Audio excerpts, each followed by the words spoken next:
ท้ายปีเก่าต้อนรับปีใหม่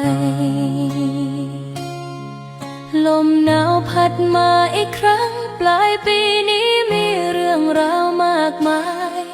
บางวันสุขบางวันเศร้าใจแต่ก็ผ่านมาได้ด้วยหัวใจเข้ม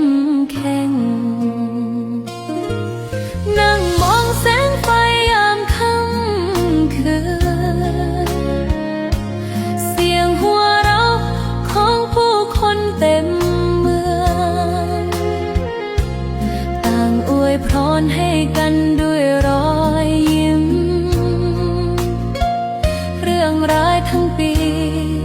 ให้ผ่านเลยไปฟินส่งท้ายปีเก่าด้วยใจเบิกบานขอบคุณวันวานที่สอนให้เราเข้าใจต้อนรับปีใหม่ด้วยฝันและกำลังใจ